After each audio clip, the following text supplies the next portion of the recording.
ডাঁটা পাতা, শিমের বিচি আর আলু দিয়ে চেপা দিয়ে রান্নাটা করলাম। আপনাদের যদি ভালো লাগে সাবস্ক্রাইব করবেন, লাইক শেয়ার কমেন্ট করবেন, জানাবেন কেমন হয়েছে। আগামীতে আরও ভালো রেসিপি নিয়ে আসবো। সে পর্যন্ত ভালো থাকবেন। আসসালামু আলাইকুম, ধন্যবাদ।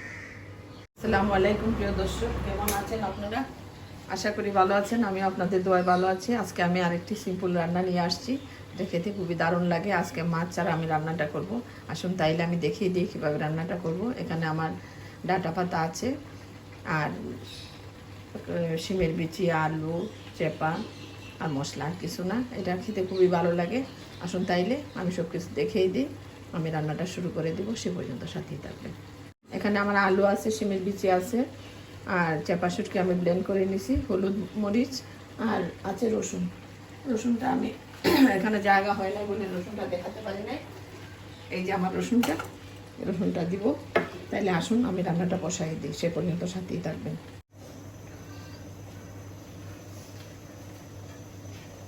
দেখি রান্নাটা কেমন হয়েছে।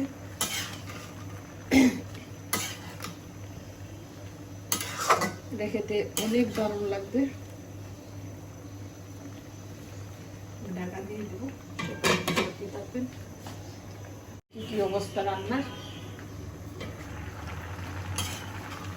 ভালোভাবে জাল হচ্ছে। আর একটু জাল হোক, তারপরে আমি ধনে পাতা, কাঁচামরিচ দিয়ে নামিয়ে পরিবেশন করবো আপনাদের সামনে। ঢাকা দিয়ে দিলাম, সে পর্যন্ত সাথে।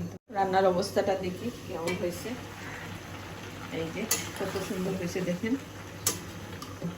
এটাতে চিংড়ি মাছ দিলেও ভালো হয়, খারাপ লাগবে না। কিন্তু আর কোনো মাছ দিলে এটা ভালো লাগবে না। এটা মাছ ছাড়াই ভালো। এটা আমার দাদি রান্নাটা করতেন মাছ ছাড়া, এই জন্য আজকে আমি রান্নাটা করলাম। আমি ঢাকা দিয়ে দিই, তারপর আবার কাঁচামরিচ দিয়ে নামিয়ে দিয়ে দিই।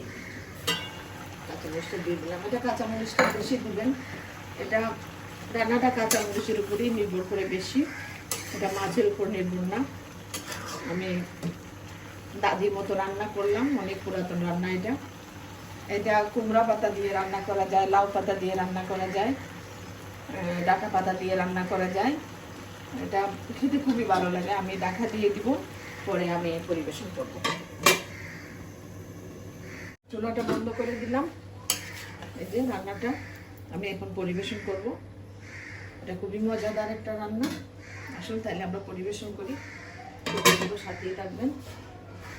ডাঁটা পাতা, শিমের বিচি আর আলু দিয়ে চেপা দিয়ে রান্নাটা করলাম। আপনাদের যদি ভালো লাগে সাবস্ক্রাইব করবেন, লাইক শেয়ার কমেন্ট করবেন, জানাবেন কেমন হয়েছে। আগামীতে আরও ভালো রেসিপি নিয়ে আসবো। সে পর্যন্ত ভালো থাকবেন। আসসালামু আলাইকুম, ধন্যবাদ।